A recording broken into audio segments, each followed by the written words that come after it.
The story of the beast. The king, my father, died before I was born.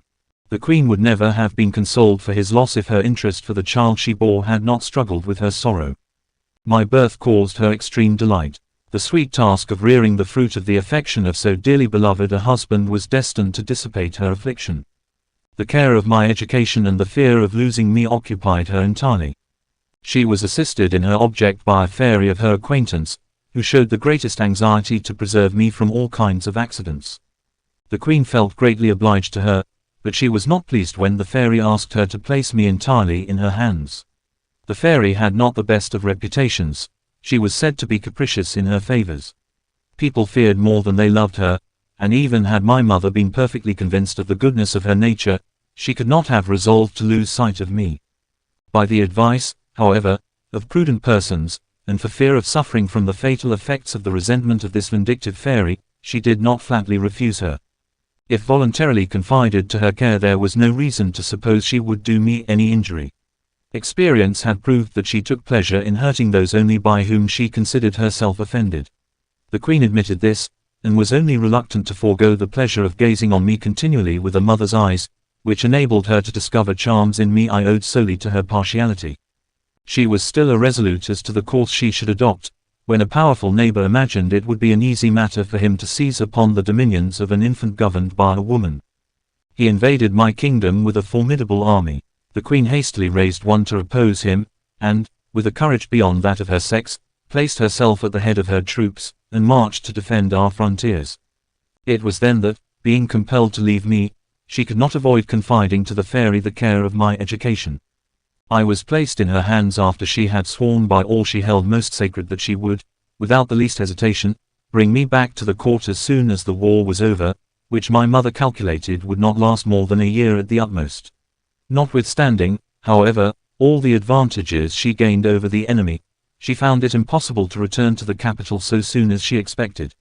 To profit by her victory, after having driven the foe out of our dominions, she pursued him in his own. She took entire provinces, gained battle after battle, and finally reduced the vanquished to sue for a degrading peace, which he obtained only on the hardest conditions. After this glorious success, the queen returned triumphantly, and enjoyed in anticipation the pleasure of beholding me once more. But having learned upon her march that her base foe, in violation of the treaty, had surprised and massacred our garrisons, and repossessed himself of nearly all the places he had been compelled to cede to us, she was obliged to retrace her steps. Honor prevailed over the affection which drew her towards me, and she resolved never to sheathe the sword till she had put it out of her enemy's power to perpetrate more treachery. The time employed in this second expedition was very considerable. She had flattered herself that 2 or 3 campaigns would suffice, but she had to contend with an adversary as cunning as he was false. He contrived to excite rebellion in some of our own provinces, and to corrupt entire battalions, which forced the queen to remain in arms for 15 years. She never thought of sending for me. She was always flattering herself that each month would be the last she should be absent, and that she was on the point of seeing me again. In the meanwhile, the fairy, in accordance with her promise, had paid every attention to my education. From the day she had taken me out of my kingdom, she had never left me, nor ceased to give me proof of the interest she felt in all that concerned my health and amusement. I evinced by my respect for her how sensible I was of her kindness. I showed her the same deference, the same attention that I should have shown to my mother, and gratitude inspired me with as much affection for her. For some time she appeared satisfied with my behavior, but one day, without imparting to me the motive, she set out on a journey, from which she did not return for some years, and when she did return, struck with the effect of her care of me, she conceived for me an affection differing from that of a mother. She had previously permitted me to call her by that name, but now she forbade me. I obeyed her without inquiring what were her reasons, or suspecting what she was about to exact from me. I saw clearly that she was dissatisfied, but could I imagine why she continually complained of my ingratitude? I was the more surprised at her reproaches as I did not feel I deserved them. They were always followed or preceded by the tenderest caresses. I was not old enough to comprehend her. She was compelled to explain herself. She did so one day when I evinced some sorrow, mingled with impatience, respecting the continued absence of the queen.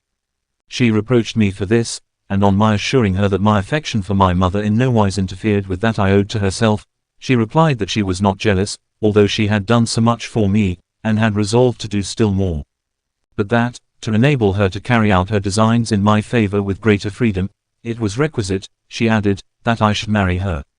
That she did not desire to be loved by me as a mother, but as an admirer, that she had no doubt of my gratitude to her for making this proposal, or of the great joy with which I should accept it, and that, consequently, I had only to abandon myself to the delight with which the certainty of becoming the husband of a powerful fairy, who could protect me from all dangers, assure me an existence full of happiness, and cover me with glory, must naturally awaken. I was sadly embarrassed by this proposition. I knew enough of the world in my own country, to be aware that amongst the wedded portion of the community the happiest were those whose ages and characters assimilated, and that many were much to be pitied who, marrying under opposite circumstances, had found antipathies existing between them which were the source of constant misery. The fairy being old and of a haughty disposition, I could not flatter myself that my lot would be so agreeable as she predicted. I was far from entertaining for her such feelings as one should for the woman with whom we intend to pass our days, and besides, I was not inclined to enter into any such engagement at so early an age. My only desire was to see the Queen again, and to signalize myself at the head of her forces. I sighed for liberty. That was the sole boon that would have gratified me, and the only one the fairy would not grant. I had often implored her to allow me to share the perils to which I knew the Queen exposed herself for the protection of my interests, but my prayers had hitherto been fruitless. Pressed to reply to the astounding declaration she had made to me, I, in some confusion, recalled to her that she had often told me that I had no right to dispose of my hand without the commands of my mother, and in her absence. That is exactly my opinion, she replied. I do not wish you to do otherwise. I am satisfied that you should refer the matter to the Queen. I have already informed you, beautiful princess, that I had been unable to obtain from the fairy permission to seek the Queen, my mother. The desire she now had to receive her sanction, which she never doubted she should obtain, obliged her to grant, even without my asking, that which she had always denied me. But it was on the condition, by no means agreeable to me, that she should accompany me. I did what I could to dissuade her, but found it impossible, and we set out together with a numerous escort. We arrived upon the eve of a decisive action.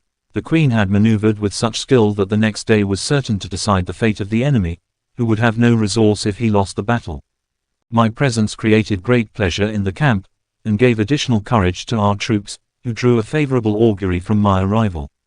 The Queen was ready to die with joy, but this first transport of delight was succeeded by the greatest alarm. Whilst I exulted in the hope of acquiring glory, the Queen trembled at the danger to which I was about to expose myself. Too generous to endeavor to prevent me, she implored me by all her affection, to take as much care of myself as honor would permit, and entreated the fairy not to abandon me on that occasion. Her solicitations were unnecessary. The too susceptible fairy was as much alarmed as the Queen, for she possessed no spell which could protect me from the chances of war. However, by instantly inspiring me with the art of commanding an army, and the prudence requisite for so important an office, she achieved much. The most experienced captains were surprised at me. I remained master of the field. The victory was complete. I had the happiness of saving the Queen's life, and of preventing her from being made prisoner of war.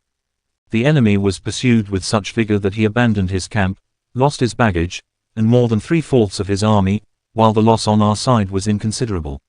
A slight wound which I had received was the only advantage the foe could boast of, but the Queen, fearing that if the war continued some more serious mischief might befall me, in opposition to the desire of the whole army, to which my presence had imparted fresh spirit, made peace on more advantageous terms than the vanquished had ventured to hope for.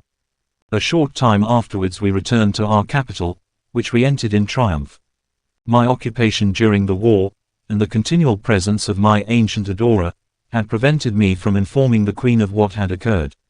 She was, therefore, completely taken by surprise when the fairy told her, in so many words, that she had determined to marry me immediately. This declaration was made in this very palace, but which was at that time not so superb as it is at present. It had been a country residence of the late king, which 1,000 occupations had prevented his embellishing. My mother, who cherished everything that he had loved, had selected it in preference to any other as a place of retirement after the fatigues of the war. At the avowal of the fairy, unable to control her first feelings, and unused to dissemble, she exclaimed, "Have you reflected, madam, on the absurdity of the arrangement you propose to me. In truth, it was impossible to conceive one more ridiculous. In addition to the almost decrepit old age of the fairy, she was horribly ugly. Nor was this the effect of time. If she had been handsome in her youth, she might have preserved some portion of her beauty by the aid of her art, but naturally hideous, her power could only invest her with the appearance of beauty for one day in each year, and that day ended, she returned to her former state. The fairy was surprised at the exclamation of the queen. Her self-love concealed from her all that was actually horrible in her person, and she calculated that her power sufficiently compensated for the loss of a few charms of her youth. "What do you mean," said she to the queen, "by an absurd arrangement? Consider, that it is imprudent in you to make me remember what I have condescended to forget. You ought only to congratulate yourself on possessing a son so amiable that his merit induces me to prefer him to the most powerful genii in all the elements, and as I have deigned to descend to him, accept with respect the honor I am good enough to confer on you, and do not give me time to change my mind." The queen, as proud as the fairy, had never conceived that there was a rank on earth higher than the throne. She valued little the pretended honor which the fairy offered her. Having always commanded every one who approached her, she by no means desired to have a daughter-in-law to whom she must herself pay homage.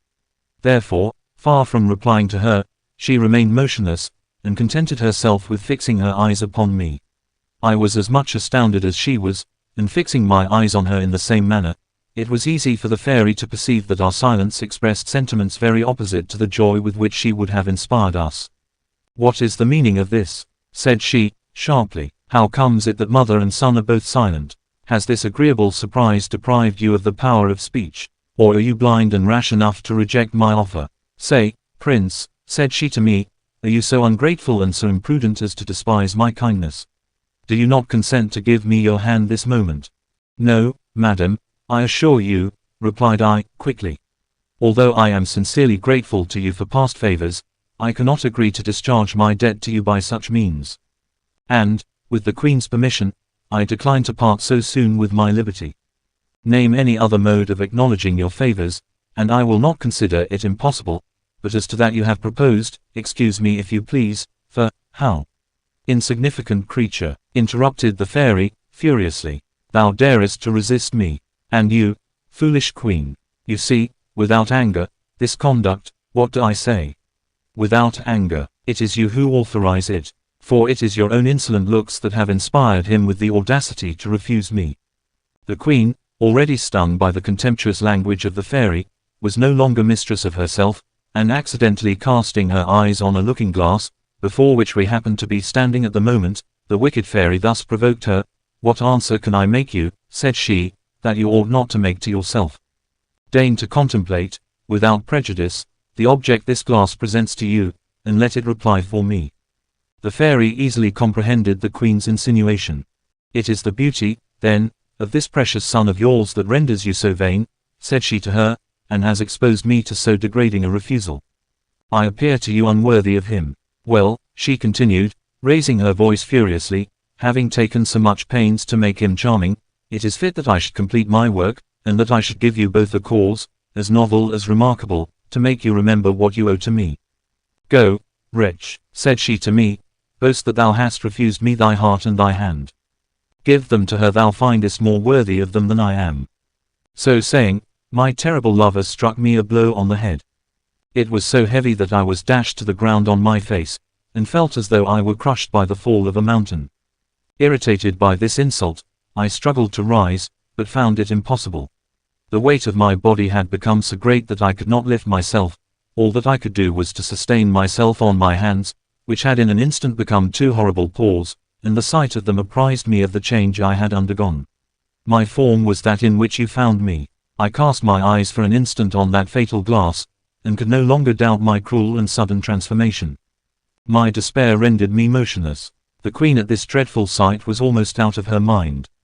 To put the last seal upon her barbarity, the furious fairy said to me, in an ironical tone, "Go make illustrious conquests, more worthy of thee than an august fairy. And as sense is not required when one is so handsome, I command thee to appear as stupid as thou art horrible, and to remain in this state until a young and beautiful girl shall, of her own accord, come to seek thee, although fully persuaded thou wilt devour her. She must also," continued the fairy, after discovering that her life is not in danger, conceive for thee a sufficiently tender affection to induce her to marry thee. Until thou canst meet with this rare maiden, it is my pleasure that thou remain an object of horror to thyself and to all who behold thee. As for you, too happy mother of so lovely a child, said she to the queen, I warn you that if you acknowledge to any one that this monster is your son, he shall never recover his natural shape.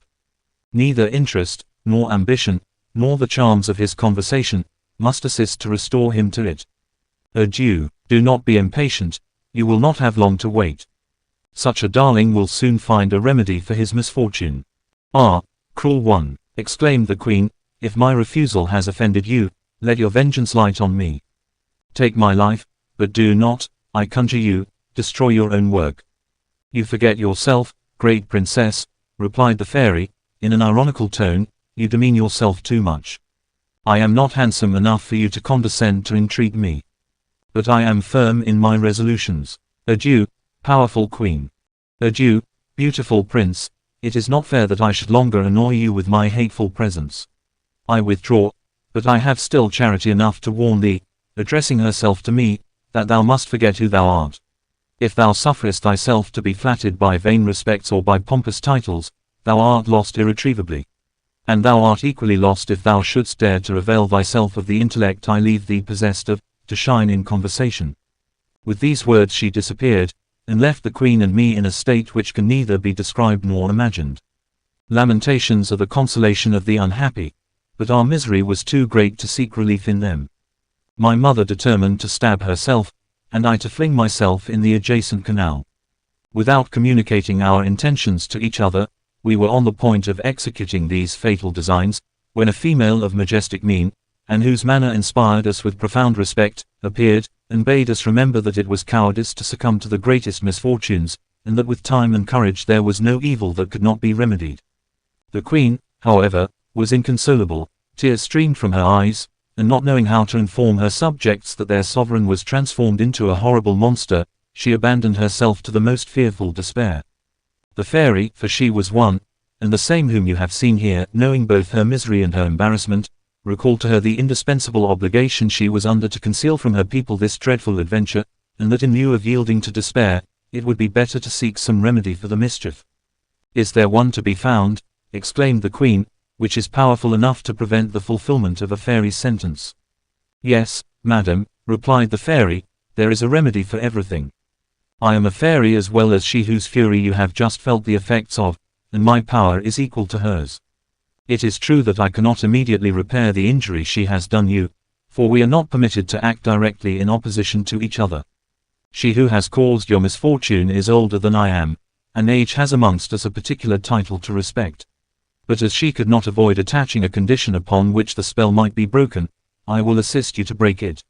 I grant that it will be a difficult task to terminate this enchantment, but it does not appear to me to be impossible. Let me see what I can do for you by the exertion of all the means in my power.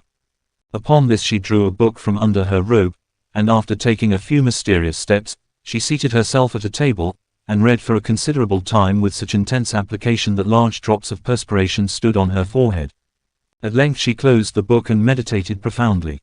The expression of her countenance was so serious that for some time we were led to believe that she considered my misfortune irreparable. But recovering from a sort of trance, and her features resuming their natural beauty, she informed us that she had discovered a remedy for our disasters. It will be slow, said she, but it will be sure. Keep your secret, let it not transpire, so that any one can suspect you are concealed beneath this horrible disguise, for in that case you will deprive me of the power of delivering you from it. Your enemy flatters herself you will divulge it, it is for that reason she did not take from you the power of speech. The queen declared that the condition was an impossible one, as 2 of her women had been present at the fatal transformation, and had rushed out of the apartment in great terror, which must have excited the curiosity of the guards and the courtiers. She imagined that the whole court was by this time aware of it, and that all the kingdom, and even all the world, would speedily receive the intelligence. But the fairy knew a way to prevent the disclosure of the secret. She made several circles, now solemnly, now rapidly, uttering words of which we could not comprehend the meaning, and finished by raising her hand in the air in the style of one who is pronouncing an imperative order. This gesture, added to the words she had uttered, was so powerful, that every breathing creature in the palace became motionless, and was changed into a statue. They are all still in the same state. They are the figures you behold in various directions and in the very attitudes they had assumed at the instant the fairy's potent spell surprised them. The queen, who at that moment cast her eyes upon the great courtyard, observed this change taking place in a prodigious number of persons. The silence which suddenly succeeded to the stir of a multitude, awoke a feeling of compassion in her heart for the many innocent beings who were deprived of life for my sake. But the fairy comforted her by saying that she would only retain her subjects in that condition as long as their discretion was necessary. It was a precaution she was compelled to take, but she promised she would make up to them for it, and that the period they passed in that state would not be added to the years allotted to their existence. They will be so much the younger, said the fairy to the queen. So cease to deplore them, and leave them here with your son. He will be quite safe, for I have raised such thick fogs around this castle, that it will be impossible for any one to enter it but when we think fit. I will convey you, she continued, where your presence is necessary. Your enemies are plotting against you. Be careful to proclaim to your people that the fairy who educated your son retains him near her for an important purpose, and keeps with her also all the persons who were in attendance on you. It was not without shedding a flood of tears that my mother could force herself to leave me. The fairy renewed her assurances to her that she would always watch over me, and protested that I had only to wish, and to see the accomplishment of my desires. She added that my misfortunes would shortly end, provided neither the queen nor I raised up an obstacle by some act of imprudence. All these promises could not console my mother. She wished to remain with me, and to leave the fairy, or anyone she might consider the most proper person, to govern the kingdom. But fairies are imperious, and will be obeyed. My mother, fearing by a refusal to increase my miseries and deprive me of the aid of this beneficent spirit, consented to all she insisted on. She saw a beautiful car approach. It was drawn by the same white stags that brought her here today. The fairy made the queen mount by her side. She had scarcely time to embrace me, her affairs demanded her presence elsewhere, and she was warned that a longer sojourn in this place would be prejudicial to me. She was transported with extraordinary velocity to the spot where her army was encamped. They were not surprised to see her arrive with this equipage. Everybody believed her to be accompanied by the old fairy, for the one who was with her kept herself unseen, and departed again immediately to return to this place, which, in an instant, she embellished with everything that her imagination could suggest and her art supply. This good-natured fairy permitted me also to add whatever I fancied would please me, and after having done for me all she could, she left me with exhortations to take courage, and promising to come occasionally and impart to me such hopes as she might entertain of a favorable issue to my adventure. I seemed to be alone in the palace. I was only set aside. I was served as if I were in the midst of my courtiers, and my occupations were nearly the same as those which were afterwards yours. I read, I went to the play, I cultivated a garden which I had made to amuse me, and found something agreeable in everything I undertook. What I planted arrived at perfection in the same day. It took no more time to produce the bower of roses to which I am indebted for the happiness of beholding you here. My benefactress came very often to see me. Her presence and her promises alleviated my distresses. Through her, the queen received news of me, and I news of the queen. One day I saw the fairy arrive with joy sparkling in her eyes. "Dear prince," said she to me, "the moment of your happiness approaches." She then informed me that he whom you believed to be your father had passed a very uncomfortable night in the forest. She related to me, in a few words, the adventure which had caused him to undertake the journey, without revealing to me your real parentage. She apprised me that the worthy man was compelled to seek an asylum from the misery he had endured during 24 hours. "I go," said she, "to give orders for his reception. It must be an agreeable one. He has a charming daughter. I propose that she shall release you. I have examined the conditions which my cruel companion has attached to your disenchantment. It is fortunate that she did not ordain that your deliverer should come hither out of love for you. On the contrary, she insisted that the young maiden should expect no less than death, and yet expose herself to it voluntarily. I have thought of a scheme to oblige her to take that step. It is to make her believe the life of her father is in danger, and that she has no other means of saving him. I know that in order to spare her father any expense on her account, she has asked him only to bring her a rose, whilst her sisters have overwhelmed him with extravagant commissions. He will naturally avail himself of the first favorable opportunity. Hide yourself in this arbor, and seizing him the instant he attempts to gather your roses, threaten him that death will be the punishment of his audacity, unless he give you one of his daughters. Or, rather, unless she sacrifice herself, according to the decree of our enemy. This man has 5 daughters besides the one I have destined for you, but not one of them is sufficiently magnanimous to purchase the life of their father at the price of their own. Beauty is alone capable of so grand an action. I executed exactly the fairy's commands. You know, lovely princess, with what success. The merchant, to save his life, promised what I demanded. I saw him depart without being able to persuade myself that he would return with you. I could not flatter myself that my desire would be fulfilled. What torment did I not suffer during the month he had requested me to allow him? I longed for its termination only to be certain of my disappointment. I could not imagine that a young, lovely, and amiable girl would have the courage to seek a monster, of whom she believed she was doomed to be the prey. Even supposing her to have sufficient fortitude to devote herself, she would have to remain with me without repenting the step she had taken, and that appeared to me an invincible obstacle. Besides, how could she behold me without dying with affright? I passed my miserable existence in these melancholy reflections, and never was I more to be pitied. The month, however, elapsed, and my protectress announced to me your arrival. You remember, no doubt, the pomp with which you were received. Not daring to express my delight in words, I endeavored to prove it to you by the most magnificent signs of rejoicing. The fairy, ceaseless in her attentions to me, prohibited me from making myself known to you. Whatever terror I might inspire you with, or whatever kindness you might show me, I was not permitted to seek to please you, nor to express any love for you, nor to discover to you in any way who I was. I could have recourse, however, to excessive good nature, as, fortunately, the malignant fairy had forgotten to forbid my giving you proof of that. These regulations seemed hard to me, but I was compelled to subscribe to them, and I resolved to present myself before you only for a few moments every day, and to avoid long conversations, in which my heart might betray its tenderness. You came, charming princess, and the first sight of you produced upon me a diametrically opposite effect to that which my monstrous appearance must have done upon you. To see you was instantly to love you. Entering your apartment, tremblingly, my joy was excessive to find that you could behold me with greater intrepidity than I could behold myself. You delighted me infinitely when you declared that you would remain with me. An impulse of self-love, which I retained even under the most horrible of forms, led me to believe that you had not found me so hideous as you anticipated.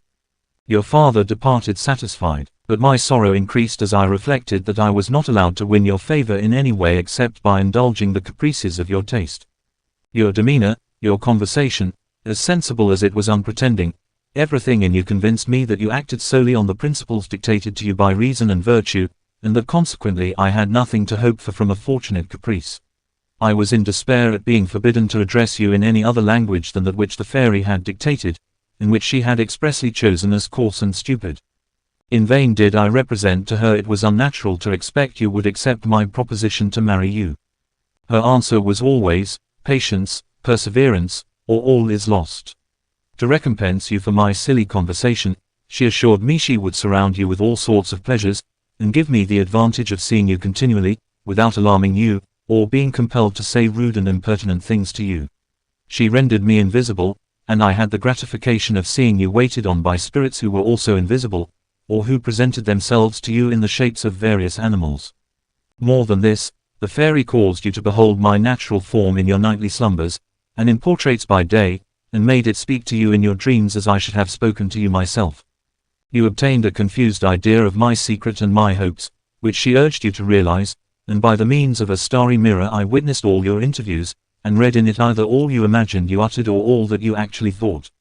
This position, however, did not suffice to render me happy. I was only so in a dream, and my sufferings were real. The intense affection with which you had inspired me obliged me to complain of the restraint under which I lived. But my state was much more wretched when I perceived that these beautiful scenes had no longer any charms for you. I saw you shed tears, which pierced my heart, and would have destroyed me. You asked me if I was alone here, and I was on the verge of discarding my feigned stupidity, and assuring you by the most passionate vows of the fact. They would have been uttered in terms that would have surprised you, and caused you to suspect that I was not so coarse a brute as I pretended to be. I was on the point even of declaring myself, when the fairy, invisible to you, appeared before me. By a threatening gesture, which terrified me, she found a way to close my lips. Oh, heavens! By what means did she impose silence upon me? She approached you with a poniard in her hand, and made signs to me that the first word I uttered would cost you your life. I was so frightened that I naturally relapsed into the stupidity she had ordered me to affect. My sufferings were not yet at an end. You expressed a desire to visit your father. I gave you permission without hesitation. Could I have refused you anything? But I regarded your departure as my death blow, and without the assistance of the fairy I must have sunk under it. During your absence the generous being never quitted me. She saved me from destroying myself, which I should have done in my despair, not daring to hope that you would return. The time you had passed in this palace rendered my condition more insupportable than it had been previously, because I felt I was the most miserable of all men, without the hope of making it known to you.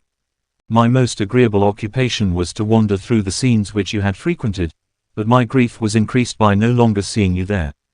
The evenings and hours when I used to have the pleasure of conversing with you for a moment, redoubled my afflictions, and was still more painful to me.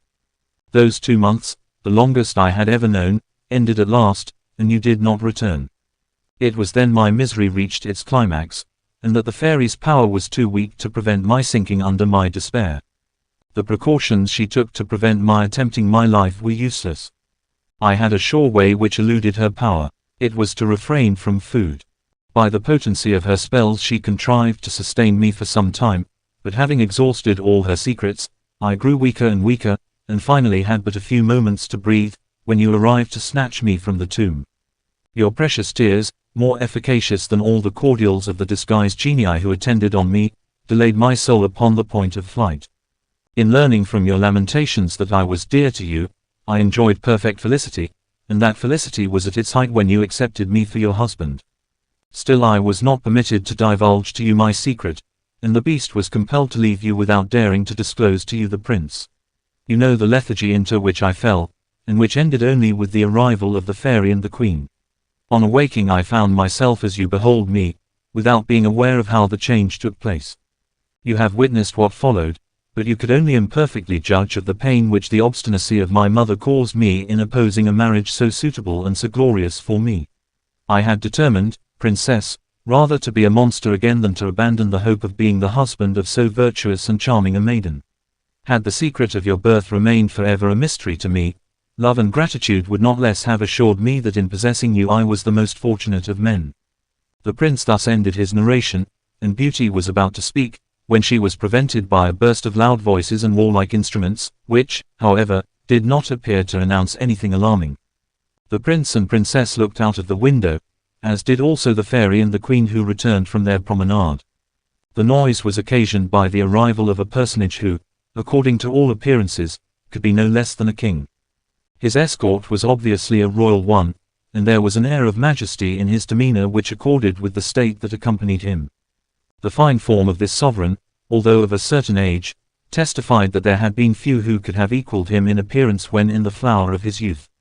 He was followed by 12 of his bodyguard, and some courtiers in hunting dresses, who appeared as much astonished as their master to find themselves in a castle till now quite unknown to them. He was received with the same honors that would have been paid to him in his own dominions, and all by invisible beings. Shouts of joy and flourishes of trumpets were heard, but no one was to be seen. The fairy, immediately on beholding him, said to the queen, "Here is the king your brother, and the father of Beauty. He little expects the pleasure of seeing you both here. He will be so much the more gratified, as you know he believes that his daughter has been long dead. He mourns her still, as he also does his wife, of whom he retains an affectionate remembrance." These words increased the impatience of the queen and the young princess to embrace this monarch. They reached the courtyard just as he dismounted. He saw, but could not recognize them, not doubting, however, that they were advancing to receive him. He was considering how and in what terms he should pay his compliments to them, when Beauty, flinging herself at his feet, embraced his knees, and called him "Father." The king raised her and pressed her tenderly in his arms, without comprehending why she addressed him by that title. He imagined she must be some orphan princess, who sought his protection from some oppressor, and who made use of the most touching expression in order to obtain her request. He was about to assure her that he would do all that lay in his power to assist her, when he recognized the queen his sister, who, embracing him in her turn, presented her son to him. She then informed him of some of the obligations they were under to Beauty, and especially of the frightful enchantment that had just been terminated. The king praised the young princess, and desired to know her name, when the fairy, interrupting him, asked if it was necessary to name her parents, and if he had never known any one whom she resembled sufficiently to enable him to guess them. "If I judged only from her features," said he, gazing upon her earnestly, and not being able to restrain a few tears, "the title she has given to me is legitimately my due. But notwithstanding that evidence, and the emotion which her presence occasions me, I dare not flatter myself that she is the daughter whose loss I have deplored. For I had the most positive proof that she had been devoured by wild beasts. Yet," he continued, still examining her countenance, "she resembles perfectly the tender and incomparable wife whom death has deprived me of. Oh, that I could but venture to indulge in the delightful hope of beholding again in her the fruit of a happy union, the bonds of which were too soon broken." "You may, my liege," replied the fairy. "Beauty is your daughter. Her birth is no longer a secret here. The queen and prince know who she is. I caused you to direct your steps this way on purpose to inform you, but this is not a fitting place for me to enter into the details of this adventure. Let us enter the palace. After you have rested yourself there a short time I will relate to you all you desire to know. When you have indulged in the delight which you must feel at finding a daughter so beautiful and so virtuous, I will communicate to you another piece of intelligence, which will afford you equal gratification." The king, accompanied by his daughter and the prince, was ushered by the monkey officers into the apartment destined for him by the fairy, who took this opportunity of restoring to the statues the liberty of relating what they had witnessed. As their fate had excited the compassion of the queen, it was from her hands that the fairy desired they should receive the benefit of reanimation. She placed her wand in the queen's hand, who, by her instructions, described with it 7 circles in the air, and then pronounced these words, "Be reanimated. Your king is restored to you." All the statues immediately began to move, walk, and act as formerly, retaining only a confused idea of what had happened to them. After this ceremony the fairy and the queen returned to the king, whom they found in conversation with Beauty and the prince, caressing each in turn, and most fondly his daughter, of whom he inquired 100 times how she had been preserved from the wild beasts who had carried her off, without remembering that she had answered him from the first that she knew nothing about it, and had been ignorant even of the secret of her birth. The prince also talked without being attended to, repeating 100 times the obligations he was under to Princess Beauty. He desired to acquaint the king with the promises which the fairy had made him, that he should marry the princess, and to beg he would not refuse his cheerful consent to the alliance. This conversation and these caresses were interrupted by the entrance of the queen and the fairy. The king, who had recovered his daughter, fully appreciated his happiness, but was as yet ignorant to whom he was indebted for this precious gift. "It is to me," said the fairy, "and I alone can explain to you the adventure. I shall not limit my benefits to the recital of that alone. I have other tidings in store for you, not less agreeable. Therefore, great king, you may note this day as one of the happiest of your life." The company, perceiving that the fairy was about to commence her narration, evinced by their silence the great attention they were anxious to pay to it. To satisfy their curiosity the fairy thus addressed the king. "Beauty, my liege, and perhaps the prince, are the only persons present who are not acquainted with the laws of the Fortunate Island. It is necessary I should explain those laws to them. The inhabitants of that island, and even the king himself, are allowed perfect liberty to marry according to their inclinations, in order that there may be no obstacle whatever to their happiness. It was in virtue of this privilege that you, sire, selected for your wife a young shepherdess whom you met one day when you were hunting. Her beauty and her good conduct were considered by you deserving of that honor. You raised her to the throne, and placed her in a rank from which the lowliness of her birth seemed to have excluded her, but of which she was worthy, by the nobleness of her character and the purity of her mind. You know that you had continual reasons to rejoice in the selection you had made. Her gentleness, her obliging disposition, and her affection for you, equaled the charms of her person. But you did not long enjoy the happiness of beholding her. After she had made you the father of Beauty you were under the necessity of traveling to the frontiers of your kingdom, to suppress some revolutionary demonstrations of which you had received intimation. During this period you lost your dear wife, an affliction which you felt the more sensibly because, in addition to the love with which her beauty had inspired you, you had the greatest respect for the many rare qualities that adorned her mind. Despite her youth and the little education she had received, you found her naturally endowed with profound judgment, and your wisest ministers were astonished at the excellent advice she gave you, and the policy by which she enabled you to succeed in all your undertakings. The king, who still brooded over his affliction, and to whose imagination the death of that dear wife was ever present, could not listen to this account without being sensibly affected, and the fairy, who observed his emotion, said, "Your feelings prove that you deserve that happiness. I will no longer dwell on a subject that is so painful to you, but I must reveal to you that the supposed shepherdess was a fairy, and my sister, who, having heard that the Fortunate Island was a charming country, and also much praise of its laws and of the gentle nature of your government, was particularly anxious to visit it. The dress of a shepherdess was the only disguise she assumed, intending to enjoy for a short time a pastoral life. You encountered her in her new abode. Her youth and beauty touched your heart. She yielded to a desire to discover whether the qualities of your mind equaled those she found in your person. She trusted to her condition and power as a fairy, which could place her at a wish beyond the reach of your assiduities if they became too importunate, or if you should presume to take advantage of the humble position in which you found her. She was not alarmed at the sentiments with which you might inspire her. And persuaded that her virtue was sufficient to guarantee her against the snares of love, she attributed her sensations to a simple curiosity to ascertain if there were still upon the earth men capable of loving virtue unembellished by exterior ornaments, which render it more brilliant and respectable to vulgar souls than its own intrinsic merit, and frequently, by their fatal attractions, obtain the reputation of virtue for the most abominable vices. Under this illusion, far from retreating to our common asylum, as she had at first proposed, she chose to inhabit a little cottage she had raised for herself in the solitude in which you met her, accompanied by a phantom, representing her mother.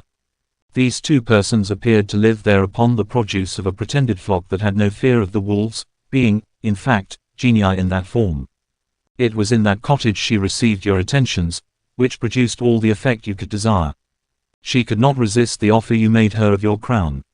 You now know the extent of the obligations you were under to her at a time when you imagined she owed everything to you, and was satisfied to remain in that error. What I now tell you is a positive proof that ambition had no share in the consent she accorded to your wishes. You are aware that we look upon the greatest kingdoms but as gifts which we can bestow on any one at our pleasure. But she appreciated your generous behavior, and esteeming herself happy in uniting herself to so excellent a man, she rashly entered into that engagement without reflecting on the danger which she thereby incurred. For our laws expressly forbid our union with those who have not as much power as ourselves, more especially when we have not arrived at that age when we are privileged to exercise our authority over others, and enjoy the right of presiding in our turn.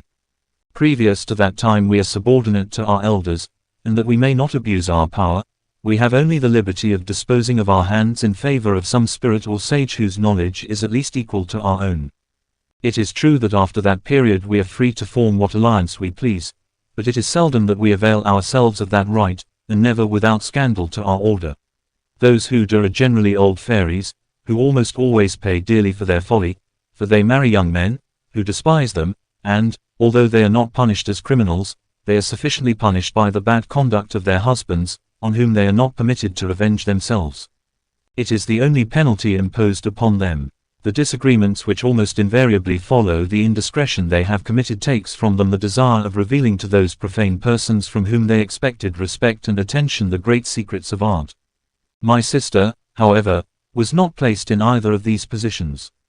Endowed with every charm that could inspire affection, she was not of the required age. But she consulted only her love. She flattered herself she could keep her marriage a secret. She succeeded in so doing for a short time. We rarely make inquiries about those who are absent. Each is occupied with her own affairs, and we fly through the world, doing good or ill, according to our inclinations, without being obliged at our return to account for our actions, unless we have been guilty of some act which causes us to be talked about, or that some beneficent fairy, moved by the unjust persecution of some unfortunate mortal, lays a complaint against the offender. In short, there must arise some unforeseen event to occasion us to consult the general book in which all we do is written at the same instant without the aid of hands. Saving these occasions, we have only to appear in the General Assembly 3 times in the year, and, as we travel very swiftly, the affair does not occupy more than a couple of hours. My sister was obliged to give light to the throne, such is our phrase for the performance of that duty. On such occasions, she arranged for you a hunting party at some distance, or a journey of pleasure, and after your departure she feigned some indisposition, to remain alone in her cabinet, or that she had letters to write, or that she wished to repose. Neither in the palace nor amongst us was there any suspicion of that which it was so much her interest to conceal. This mystery, however, was not one for me. The consequences were dangerous, and I warned her of them, but she loved you too much to repent the step she had taken. Desiring even to justify it in my eyes, she insisted that I should pay you a visit. Without flattering you, I confess that, if the sight of you did not compel me entirely to excuse her weakness, it at least diminished considerably my surprise at it, and increased the zeal with which I labored to keep it a secret. Her dissimulation was successful for 2 years, but at length she betrayed herself. We are obliged to confer a certain number of favors on the world generally, and to return an account of them. When my sister gave in hers, it appeared that she had limited her excursions and her benefits to the confines of the Fortunate Island. Several of our ill-natured fairies blamed this conduct, and our queen, in consequence, demanded of her why she had restricted her benevolence to this small corner of the earth, when she could not be ignorant that a young fairy was bound to travel far and wide, and manifest to the universe at large our pleasure and our power. As this was no new regulation, my sister could not murmur at the enforcement of it, nor find a pretext for objecting to obey it. She promised, therefore, to do so, but her impatience to see you again, the fear of her absence being discovered at the palace, the impossibility of acting secretly on a throne, did not permit her to absent herself long enough and often enough to fulfill her promise, and at the next assembly she could hardly prove that she had been out of the Fortunate Island for a quarter of an hour. Our queen, greatly displeased with her, threatened to destroy that island, and so prevent her continuing to violate our laws. This threat agitated her so greatly that the least sharp-sighted fairy could see to what a point she carried her interest for that fatal island, and the wicked fairy who turned the prince here present into a frightful monster, was convinced by her confusion that, on opening the great book, she should find in it an important entry which would afford some exercise to her propensities for mischief. It is there, she exclaimed, that the truth will appear, and that we shall learn what has really been her occupation. And with these words, she opened the volume before the whole assembly, and read the details of all that had taken place during the last 2 years in a loud and distinct voice. All the fairies made an extraordinary uproar on hearing of this degrading alliance, and overwhelmed my wretched sister with the most cruel reproaches. She was degraded from our order, and condemned to remain a prisoner amongst us. If her punishment had consisted of the first penalty only, she would have consoled herself, but the second sentence, far more terrible, made her feel all the rigor of both. The loss of her dignity little affected her, but, loving you fondly, she begged, with tears in her eyes, that they would be satisfied with degrading her, and not deprive her of the pleasure of living as a simple mortal with her husband and her dear daughter.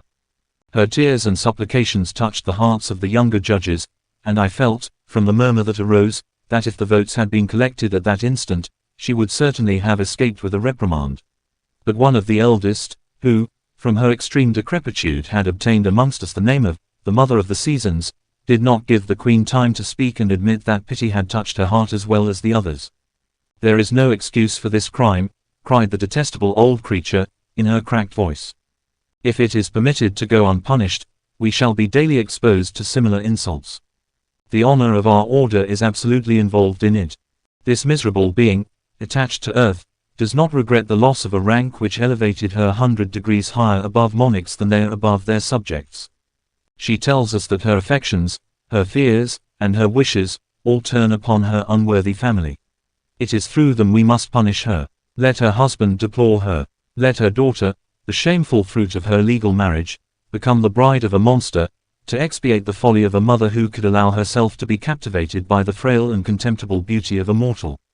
This cruel speech revived the severity of many who had been previously inclined to mercy. Those who continued to pity her being too few to offer any opposition, the sentence was approved of in its integrity. And our queen herself, whose features had indicated a feeling of compassion, resuming their severity, confirmed the majority of votes in favor of the motion of the ill-natured old fairy. My sister, however, in her endeavors to obtain a revocation of this cruel decree, to propitiate her judges, and to excuse her marriage, had drawn so charming a portrait of you, that it inflamed the heart of the fairy governess of the prince, she who had opened the great volume, but this dawning passion only served to increase the hatred which that wicked fairy already bore to your unfortunate wife. Unable to resist her desire to see you, she concealed her passion under the color of a pretext that she was anxious to ascertain if you deserved that a fairy should make such a sacrifice for you as my sister had done. As she had obtained the sanction of the assembly to her guardianship of the prince, she could not have ventured to quit him for any length of time if the ingenuity of love had not inspired her with the idea of placing a protecting genius and two inferior and invisible fairies to watch over him in her absence. After taking this precaution, there was nothing to prevent her following her inclination, which speedily carried her to the fortunate island. In the meanwhile, the women and officers of the imprisoned queen, surprised that she did not come out of her private cabinet, became alarmed. The express orders she had given them not to disturb her, induced them to pass the night without knocking at the door. But impatience at last taking place of all other considerations, they knocked loudly, and no one answering, they forced the doors, under the impression that some accident had happened to her. Although they had prepared themselves for the worst, they were not the less astonished at perceiving no trace of her. They called her, they hunted for her in vain. They could discover nothing to appease the despair into which her disappearance had plunged them. They imagined 1,000 reasons for it, each more absurd than the other. They could not suspect her evasion to be voluntary. She was all-powerful in your kingdom. The sovereign jurisdiction you had confided to her was not disputed by any one. Everybody obeyed her cheerfully. The affection you had for each other, that which she entertained for her daughter and for her subjects, who adored her, prevented them from supposing she had fled. Where could she go to be more happy? On the other hand, what man would have dared to carry off a queen from the midst of her own guards, in the center of her own palace? Such a ravisher must have left some indications of the road he had taken. The disaster was certain, although the causes of it were unknown. There was another evil to dread, namely, the feelings with which you would receive this fatal news. The innocence of those who were responsible for the safety of the queen's person by no means satisfied and that they should not feel the effects of your wrath. They felt they must either fly the kingdom, and thereby appear guilty of a crime they had not committed, or they must find some means of hiding this misfortune from you. After long deliberation, they could imagine no other than that of persuading you the queen was dead, and this plan they put instantly into execution. They sent off a courier to inform you that she had been suddenly taken ill. A second followed a few hours afterwards, bearing the news of her death, in order to prevent your love inducing you to return post-haste to court. Your appearance would have deranged all the measures they had taken for general security. They paid to the supposed defunct all the funeral honors due to her rank, to your affection, and the sorrow of a people who adored her, and who wept her loss as sincerely as yourself. This cruel adventure was always kept a profound secret from you, although it was known to every other inhabitant of the fortunate island. The first astonishment had given publicity to the whole affair. The affliction you felt at this loss was proportionate to your love. You found no consolation except in the innocent caresses of your infant daughter, whom you sent for to be with you. You determined never again to be separated from her. She was charming, and presented you continually with a living portrait of the queen, her mother. The hostile fairy, who had been the original cause of all this trouble by opening the great book in which she discovered my sister's marriage, had not come to see you without paying the price of her curiosity. Your appearance had produced the same effect upon her heart as it had previously done on that of your wife, and instead of this experience inducing her to excuse my sister, she ardently desired to commit the same fault. Hovering about you invisibly, she could not resolve to quit you. Beholding you inconsolable, she had no hope of success, and fearing to add the shame of your refusal to the pain of disappointment, she did not dare make herself known to you. On the other hand, supposing she did appear, she imagined that by skillful maneuvering, she might accustom you to see her, and perhaps in time induce you to love her. But to effect this, she must be introduced to you, and after much pondering to find some decorous way of presenting herself, she hit on one. There was a neighboring queen who had been driven out of her dominions by a usurper, who had murdered her husband. This unhappy princess was ranging the world to find an asylum and an avenger. The fairy carried her off, and having deposited her in a safe place, put her to sleep, and assumed her form. You beheld, sire, that disguised fairy fling herself at your feet, and implore your protection and assistance to punish the assassin of a husband whom she professed she regretted as deeply as you did your queen. She protested that her love for him alone impelled her to this course, and that she renounced, with all her heart, a crown which she offered to him who should avenge her dear husband.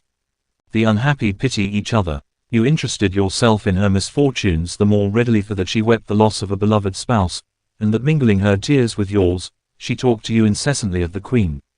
You gave her your protection, and lost no time in re-establishing her authority in the kingdom she pretended to, by punishing the rebels and the usurper she seemed to desire. But she would neither return to it nor quit you. She implored you, for her own security, to govern the kingdom in her name, as you were too generous to accept it as a gift from her, and to permit her to reside at your court. You could not refuse her this new favor. She appeared to be necessary to you for the education of your daughter, for the cunning fairy knew well enough that child was the sole object of your affection. She feigned an exceeding fondness for her, and had her continually in her arms.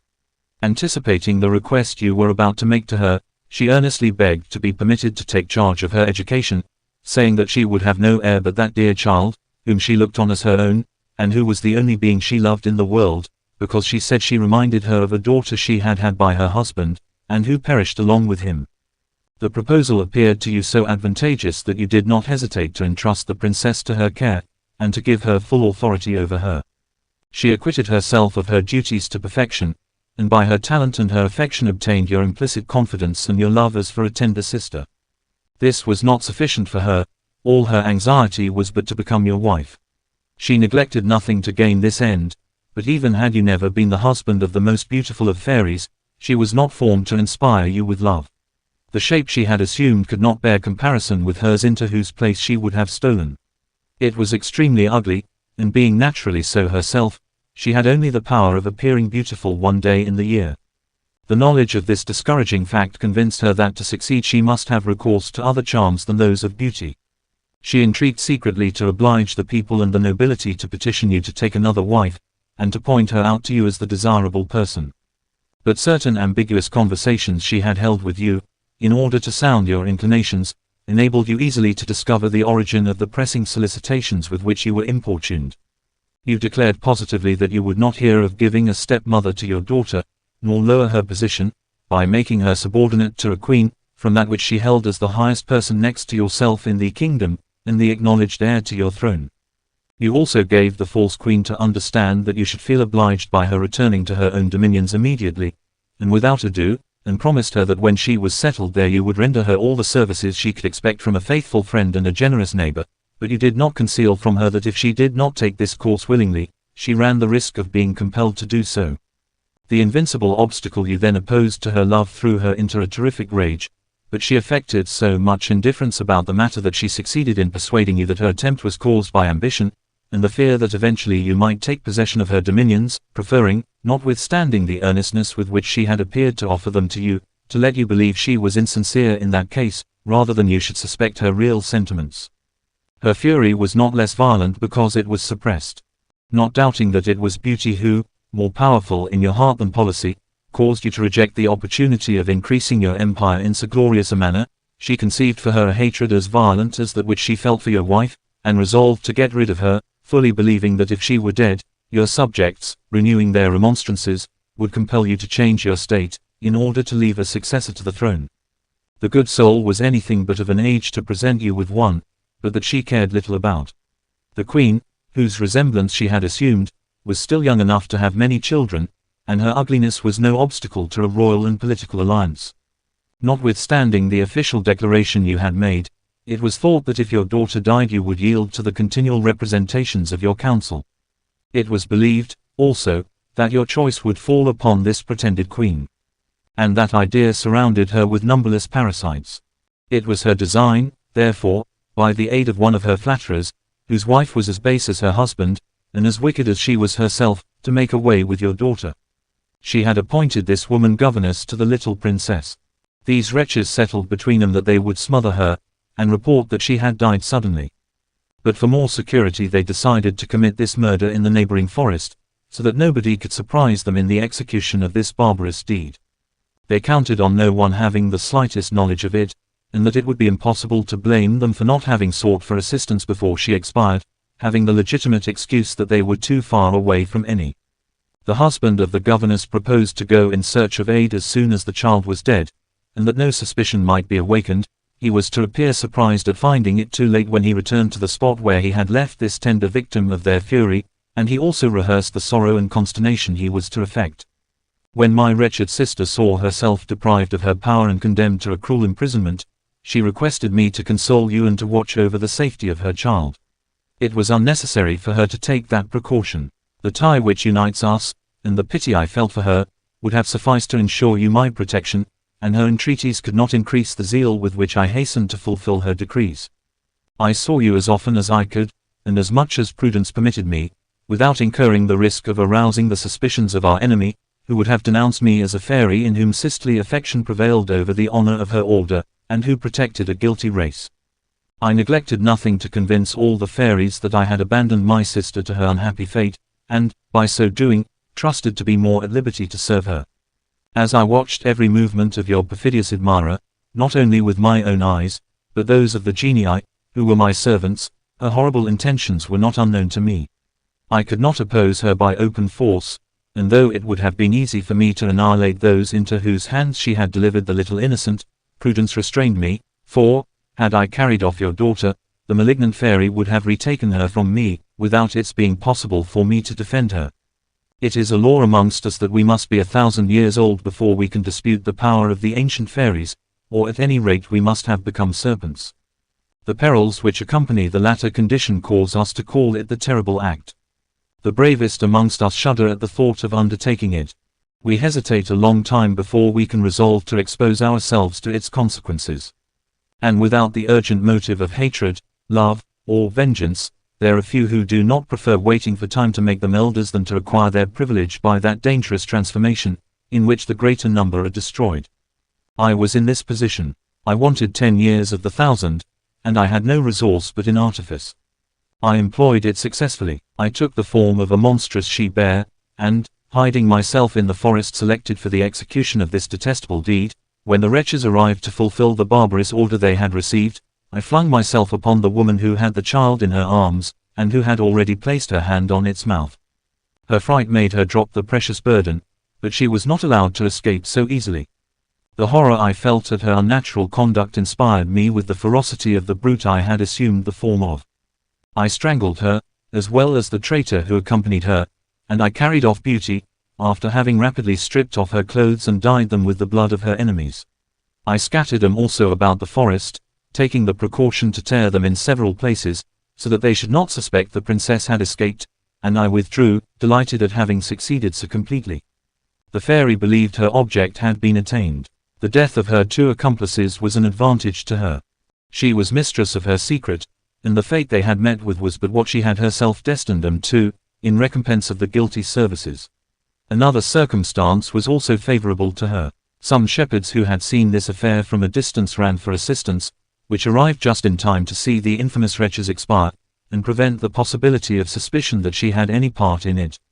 The same circumstances were equally favorable to my enterprise. The wicked fairy was as fully convinced as the people by them. The event was so natural, that she never doubted it. She did not even condescend to exert her skill to satisfy herself of the fact. I was delighted at her fancied security. I should not have been the strongest had she attempted to recover little Beauty, because, in addition to the reasons which made her my superior, and which I have explained to you, she possessed the advantage of having received that child from you. You had deputed to her your authority, which you alone could reassume, and short of your wresting her yourself out of her hands, nothing could interfere with the control she had a right to exercise over the princess till she was married. Preserved from this anxiety, I found myself overwhelmed by another, on recollecting that the mother of the seasons had condemned my niece to marry a monster. But she was then not 3 years old, and I flattered myself I should be able, by study, to discover some expedient to prevent this curse being fulfilled to the letter, and to evade it by some equivocation.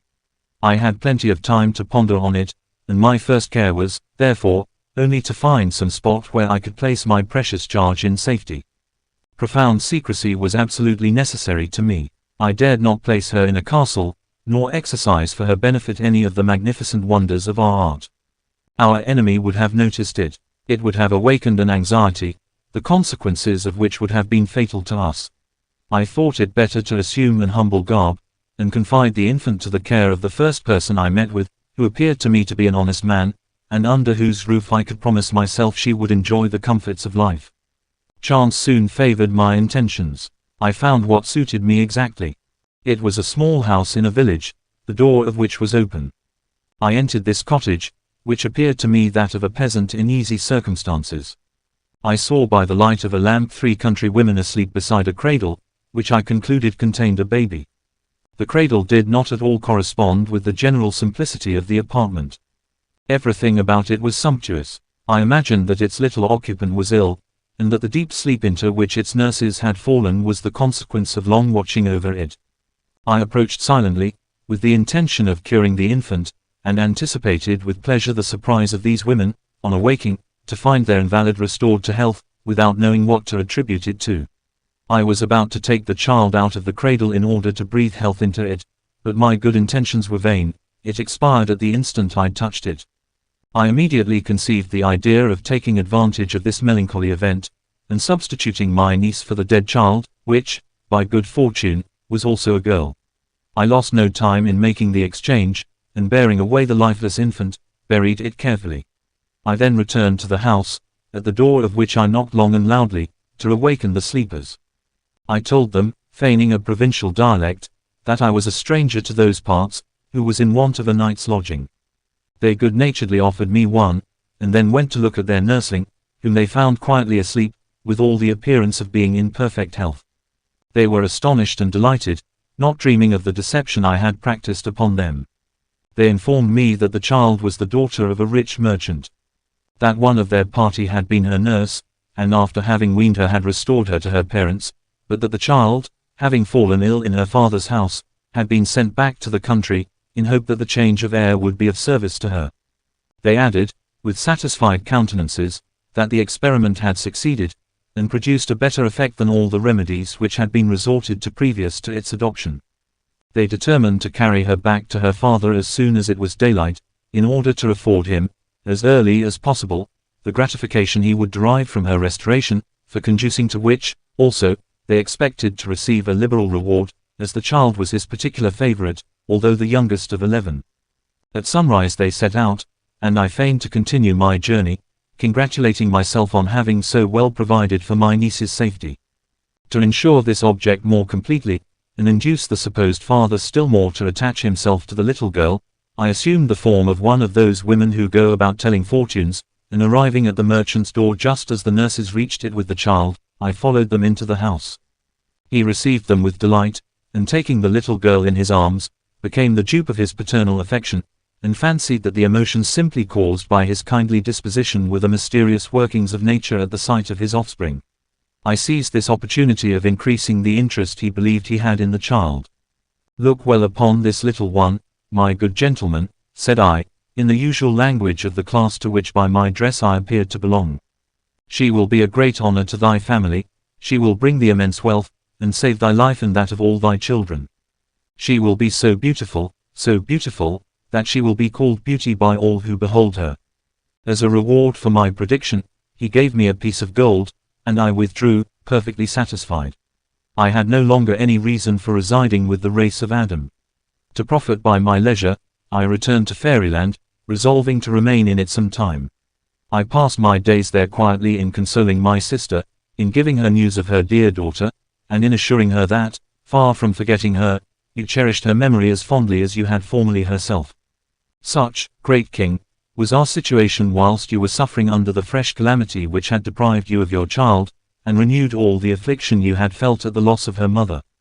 Although you could not positively accuse the person to whom you had confided the infant of being the wilful cause of the accident, it was still impossible for you not to look upon her with an evil eye, for though it did not appear that she was guilty of intentional mischief, it was certainly through her neglecting to see that the young princess was properly attended and protected that the event had proved fatal.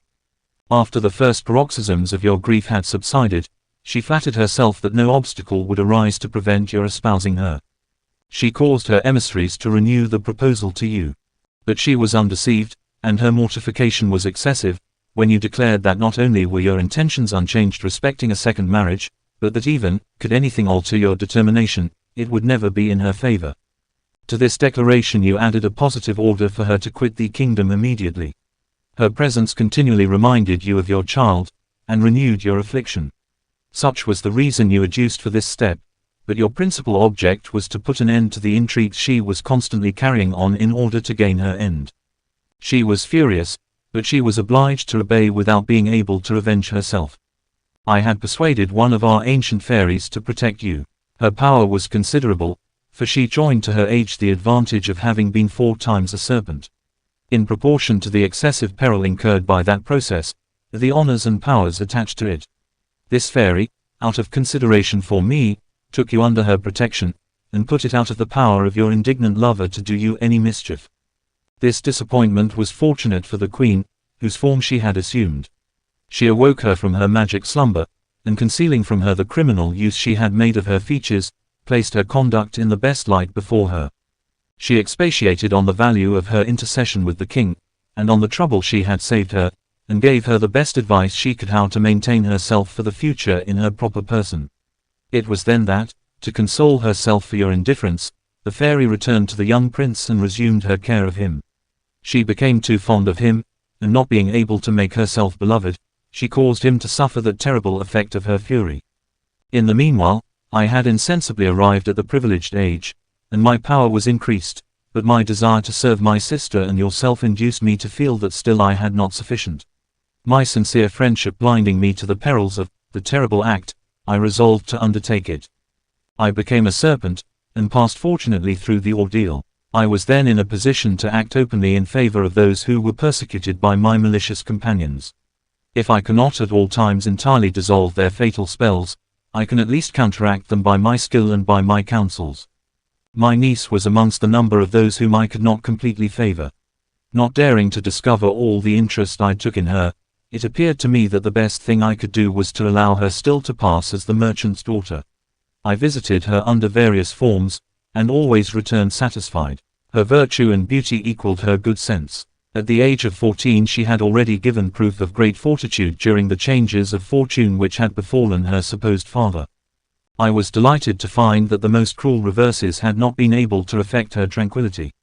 On the contrary, by her cheerfulness, by the charm of her conversation, she had succeeded in restoring it to the hearts of her father and her brothers. And I rejoiced to observe also that her sentiments were worthy of her birth. These pleasant reflections were, however, mingled with much bitterness, when I remembered that, with so many perfections, she was destined to be the wife of a monster. I toiled, I studied night and day to find some means of saving her from so great a misfortune, and was in despair at finding none. This anxiety did not prevent me, however, from paying occasional visits to you.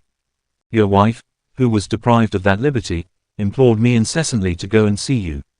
And, notwithstanding the protection of our friend, her affectionate heart was continually alarmed about you, and persuaded her that the instant I lost sight of you would be the last of your life, and in which you would be sacrificed to the fury of our enemy.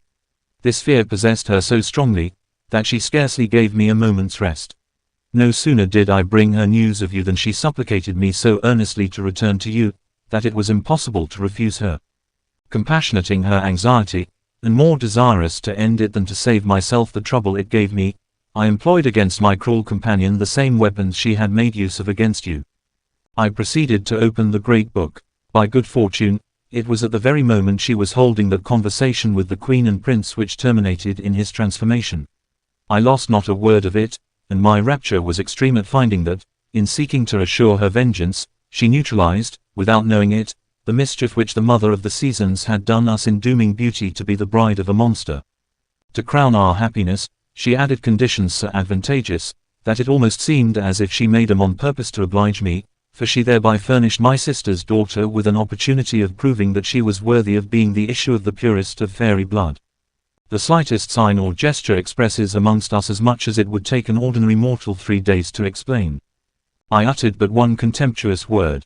It was enough to inform the assembly that our enemy had pronounced her own sentence in that which she had caused 10 years before to be passed upon your wife.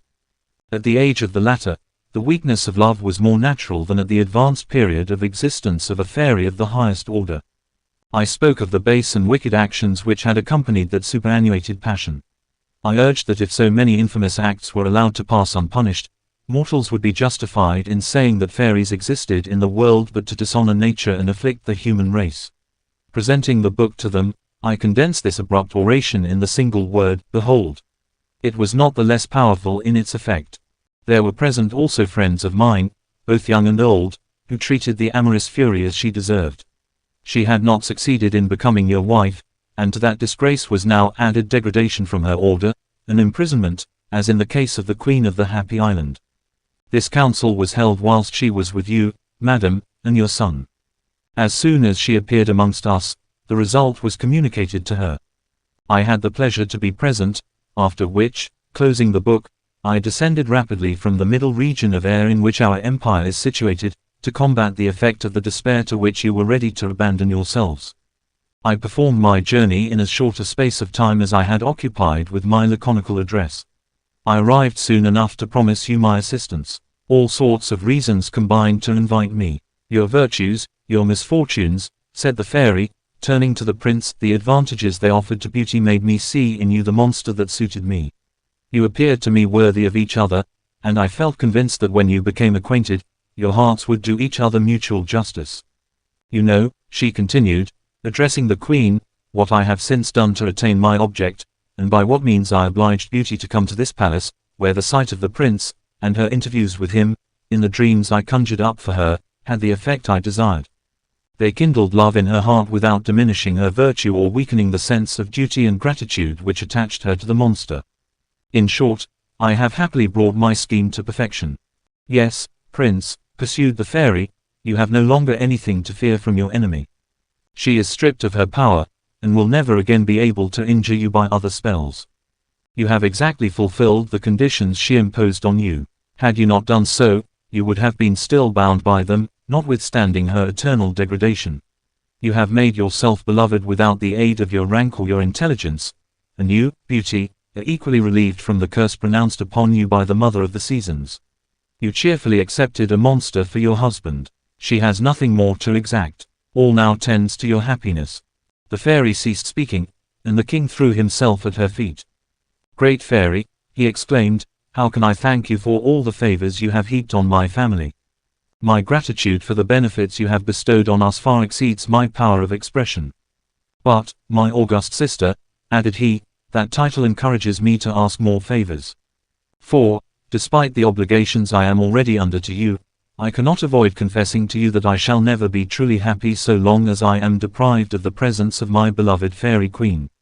This account of what she has done and what she has suffered for me would increase my love and my affliction, were either of them capable of being augmented. Ah, madam, he added, can you not crown all your benefactions by enabling me to behold her?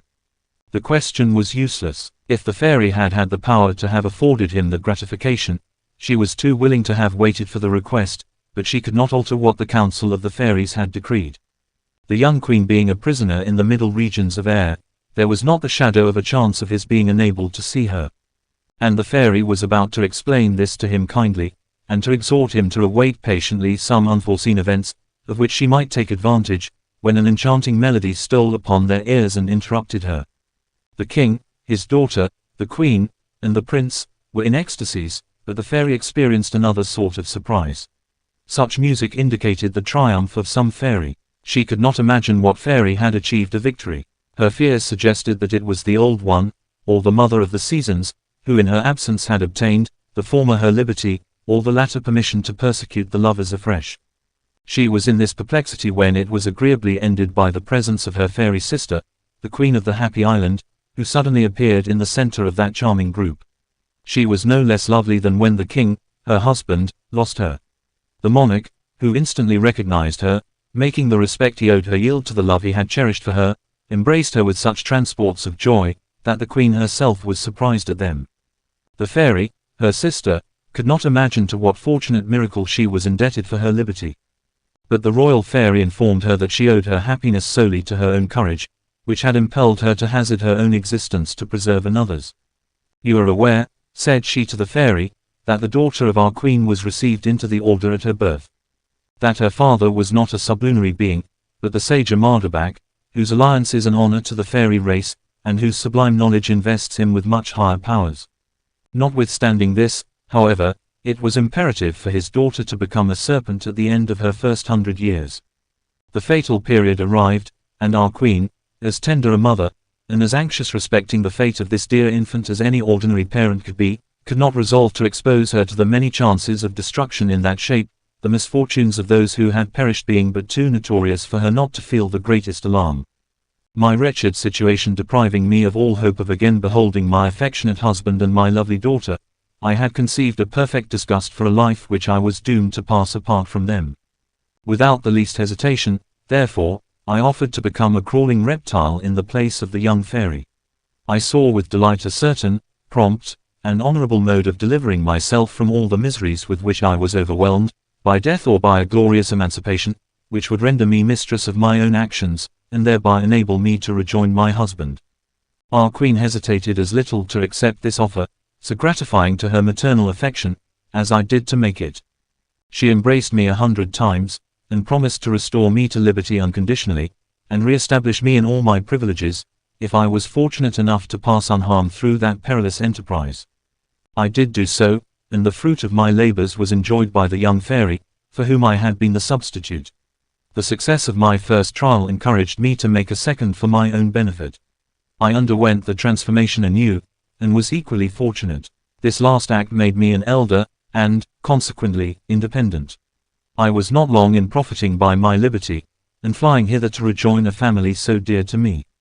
As soon as the fairy had finished her narrative, the embraces were renewed by her affectionate auditors. It was a charming confusion, in which each caressed the other almost without knowing what they were about. Beauty, particularly, enchanted at appertaining to such an illustrious family, and no longer fearing to degrade the prince, her cousin, by causing him to form an alliance beneath him. But although transported by the excess of her happiness, she did not forget the worthy man whom she had formerly believed to be her father. She recalled to her fairy aunt the promise she had made to her, that he and his children should have the honor of being present at her marriage. She was still speaking to her on this subject when they saw from the window 16 persons on horseback, most of whom had hunting horns, and appeared in considerable confusion. Their disorder evidently arose from their horses having ran away with them. Beauty instantly recognized them as the 6 sons of the worthy merchant, the 5 daughters, and their 5 lovers. Everybody but the fairy was surprised at this abrupt entrance. Those who made it were not less so, at finding themselves carried by the speed of their unmanageable horses into a palace totally unknown to them. This is the way it happened. They were all out hunting, when their horses, suddenly uniting themselves as in one squadron, galloped off with them at such speed to the palace that all their efforts to stop them were perfectly useless. Beauty, thoughtless of her present dignity, hastened to receive and reassure them. She embraced them all kindly. The good man himself next appeared, but not in the same disorder. A horse had neighed and scratched at his door. He had no doubt that it came to seek him by order of his dear daughter. He mounted him without fear, and, perfectly satisfied as to whither the steed would bear him, he was not at all surprised to find himself in the courtyard of a palace which he now saw for the 3rd time, and to which he felt convinced he had been conducted to witness the marriage of Beauty and the Beast. The moment he perceived her he ran to her with open arms, blessing the happy moment that presented her again to his sight, and heaping benedictions on the generous beast who had permitted him to return. He looked about for him in every direction, to offer him his most humble thanks for all the favors he had heaped on his family, and particularly on his youngest daughter. He was vexed at not seeing him, and began to apprehend that his conjectures were erroneous. Still, the presence of all his children seemed to support the idea he had formed, as they would scarcely have been all assembled in that spot if some solemn ceremony, such as that marriage, were not to be celebrated. These reflections, which the good man made to himself, did not prevent him from pressing Beauty fondly in his arms, and bathing her cheek with tears of joy. After allowing due time for this first expression of his feelings, "Enough, good man," said the fairy. "You have sufficiently caressed this princess. It is time that, ceasing to regard her as a father, you should learn that that title does not appertain to you, and that you must now do her homage as your sovereign. She is the princess of the Happy Island, daughter of the king and queen whom you see before you. She is about to become the wife of this prince. Here stands the prince's mother, sister of the king. I am a fairy, her friend, and the aunt of Beauty. As to the prince," added the fairy, observing the expression of the good man's face, "he is better known to you than you imagine, but he is much altered since you last saw him. In a word, he was the beast himself." The father and his sons were enchanted at these wonderful tidings, while the sisters felt a painful jealousy, but they endeavored to conceal it under the mask of a gratification which deceived no one. The others, however, feigned to believe them sincere. As to the lovers, who had been rendered inconstant by the hope of possessing beauty, and who had only returned to their first attachments on the despairing to obtain her, they knew not what to think. The merchant could not help weeping, without being able to tell whether his tears were caused by the pleasure of seeing the happiness of beauty, or by the sorrow of losing so perfect a daughter. His sons were agitated by similar feelings. Beauty, extremely affected by this evidence of their love, entreated those on whom she now depended, as well as the prince, her future husband, to permit her to reward such tender attachment. Her entreaty testified the goodness of her heart too sincerely not to be listened to. They were laden with bounties, and by permission of the king, the prince, and the queen, Beauty continued to call them by the tender names of father, brothers, and even sisters, though she was not ignorant that the latter were as little so in heart as they were in blood. She desired they would all, in return, call her by the name they were wont to do when they believed her to be a member of their family. The old man and his children were appointed to offices in the court of Beauty, and enjoyed the pleasure of living continually near her, in a station sufficiently exalted to be generally respected. The lovers of her sisters, whose passion for beauty might easily have been revived, if they had not known it would be useless, thought themselves too happy in being united to the good man's daughters, and becoming allied to persons for whom beauty retained so much goodwill. All those she desired to be present at her wedding having arrived, the celebration of it was no longer delayed. The festivities lasted many days, and ended at length only because the fairy aunt of the young bride pointed out to them the propriety of leaving that beautiful retreat, and returning to their dominions, to show themselves to their subjects. It was quite time she should recall their kingdom to their recollection and the indispensable duties which demanded their presence. Enraptured with the scenes around them, entranced by the pleasure of loving and expressing their love to each other, they had entirely forgotten their royal state and the cares that attend it. The newly married pair, indeed, proposed to the fairy that they should abdicate, and resign their power into the hands of any one she should select, but that wise being represented to them clearly that they were under as great an obligation to fulfill the destiny which had confided to them the government of a nation as that nation was to preserve for them an unshaken loyalty. They yielded to these just remonstrances, but the prince and Beauty stipulated that they should be allowed occasionally to visit that spot, and cast aside for a while the cares inseparable from their station, and that they should be waited on by the invisible genii or the animals who had attended them during the preceding years. They availed themselves as often as possible of this liberty. Their presence seemed to embellish the spot. All were eager to please them. The genii awaited their visits with impatience, and received them with joy, testifying in 100 ways the delight their return afforded them. The fairy, whose foresight neglected nothing, gave them a chariot, drawn by 12 white stags with golden horns and hoofs, like those she drove herself. The speed of these animals was almost greater than that of thought. And, drawn by them, you could easily make the tour of the world in 2 hours. By this means they lost no time in traveling. They profited by every moment of leisure, and went frequently in this elegant equipage to visit their father, the king of the happy island, who had grown so young again through the return of his fairy queen, that he equalled in face and form the prince, his son-in-law. He felt also equally happy, being neither less enamored nor less eager to prove to his wife his unceasing affection, while she, on her part, responded to his love with all that tenderness which had previously been the cause of so much misfortune to her. She had been received by her subjects with transports of joy as great as those of grief which her loss had occasioned them. She had always loved them dearly, and her will being now unfettered, she proved as much, by showering upon them for many centuries all the benefits they could desire. Her power, assisted by the friendship of the Queen of the Fairies, preserved the life, health, and youth of the king, her husband, for ages. He only ceased to exist because no mortal can live forever. The Queen and the Fairy, her sister, were equally attentive to Beauty, her husband, the Queen, his mother, the old man, and all his family, so that there never was known people who lived so long. The Queen, mother of the Prince, caused this marvelous history to be recorded in the archives of her kingdom and in those of the Happy Island, that it might be handed down to posterity.